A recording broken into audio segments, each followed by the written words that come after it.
to Government House from 1995 to 2011. This campaign has been run by ACM. This is part 2, and it relates to what has been described as one of the largest and most peaceful demonstrations seen in Sydney in recent years. That was in 1996 to protest the eviction of the governors from Government House. The reasons given by the Premier at the time were to reduce the costs of maintaining the governor, to reduce pomp, to make the governor part-time, to bring the governor closer to the people, and to provide public access to Government House. But Mr. Carr revealed another reason when he retired, and we'll come to that later. The rally was held in Sydney on the 30th of January 1996. It was called by ACM's young and relatively new executive director, who had succeeded to the office formerly held by Tony Abbott, at the time of speaking the leader of the opposition. And she was ably supported by ACM's national convener, Mr. Lloyd Waddy QC, later Mr. Justice Lloyd Waddy. But supporting ACM were two white knights. The Reverend Fred Nile, the Christian Democrat member of the Legislative Council, who has consistently and constantly opposed all forms of creeping republicanism, and by Australia's leading broadcaster Alan Jones AO, who presents Australia's highest rating radio program in the morning, but who was prepared on his program to give access to both Republicans and monarchists, unlike much of the mainstream media. Kerry Jones said soon after that the decision of Bob Carr was one of the most outrageous and despicable acts ever taken by a politician. This was the governor's official residence. Built as such in 1845, it was really an attempt to introduce a republic by stealth. And this was one of Sydney's largest and most peaceful demonstrations. It stretched from Government House, past Parliament House, to Hyde Park. That was the path of the march.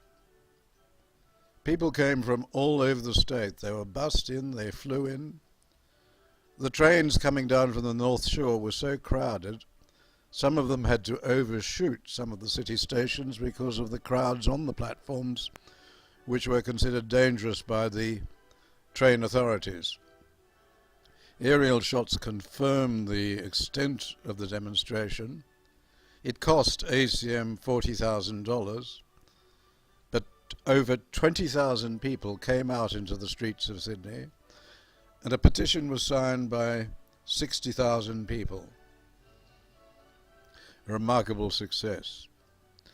Lloyd Waddy, standing on the platform of the for the speakers outside of the Sydney Hospital, said, as far as I could see, from Government House to Hyde Park, there were people everywhere. One of the most memorable banners, which was carried by some people in the procession, was "Keep the House and throw out the car." Keep the house and throw out the car, which shows that notwithstanding the seriousness of the day, the conviction which they felt, constitutional monarchists were able to keep their sense of humour. On the platform, Lloyd Waddy began, "The Premier has downgraded the role of the governor and enhanced his own position accordingly." And this, of course, was very important. Remove the governor, weaken the governor, and you increase the power of the leading politician. "We're here," Lloyd Waddy said, "we're here to say, stop, Mr. Carr, stop. Go back. Don't dare to do these things without even asking us."